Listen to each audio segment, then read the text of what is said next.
ഞങ്ങൾ ചപ്പാത്തി കമ്പനി ഇടുന്ന സമയത്ത് മലപ്പുറം ജില്ലയിൽ തന്നെ ആകെ ഒരു ചപ്പാത്തി കമ്പനിയുള്ളൂ, വളാഞ്ചേരി. അതൊരു എറണാകുളംകാരൻ്റെതാണ്. ഞങ്ങൾ നേരെ കോഴിക്കോട് കൊണ്ടുപോയിട്ട് ചപ്പാത്തി കമ്പനി ഇട്ടു. അതിന് കെൻകോ എന്നാണ് അതിന്റെ കമ്പനീന്റെ പേര്. ചപ്പാത്തി കട ഹിറ്റായി.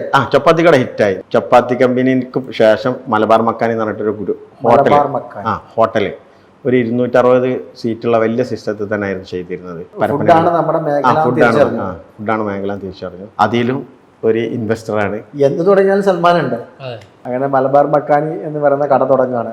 എവിടെയായിരുന്നു അത് തുടങ്ങിയത്? അത് പരപ്പനങ്ങാടി തന്നെയാണ്, പക്ഷെ ടൗണിൽ നിന്ന് കുറച്ച് അകന്നിട്ടായിരുന്നു. പ്രാദേശിക കച്ചവടം വളരെ കുറഞ്ഞിട്ടാണെങ്കിലും എറണാകുളം ടു കാസർഗോഡുള്ള യാത്രക്കാരുടെ കച്ചവടമായിരുന്നു ഉദ്ദേശിച്ചത്. അത് നല്ല ലെവലിലാണ്. മറ്റേ സിറ്റിംഗ് 260 സീറ്റ് ഉണ്ടായിരുന്നു. 35 സെന്റ് സ്ഥലത്ത് ഞങ്ങൾ ബിൽഡ് ചെയ്തതായിരുന്നു. ഏകദേശം 10-63 ലക്ഷം രൂപ എക്സ്പെൻസ് ആയിട്ടുണ്ട് അതിന്. നല്ല കച്ചവടമായിരുന്നു. ഈ ശനി ഞായറുകളിൽ 1 ലക്ഷം 1.25-30 ആ റേഞ്ചിൽ കച്ചവടം ചെയ്തിരുന്നു.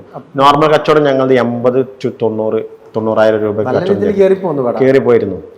അങ്ങനെയാണ് ഞങ്ങൾ കടൻ്റെ ഉദ്ഘാടനത്തിൻ്റെ സമയത്ത് തന്നെ അവിടെ റോഡ് പണി നടക്കുന്നുണ്ടായിരുന്നു. അപ്പം ഞങ്ങളെ ഭാഗം പെട്ടെന്ന് ഡ്രൈനേജൊക്കെ ക്ലിയർ ആക്കി ചെയ്യാണ്ടാണ് ഞങ്ങൾ കടൻ്റെ ഉദ്ഘാടനം പെട്ടെന്ന് ചെയ്തത്.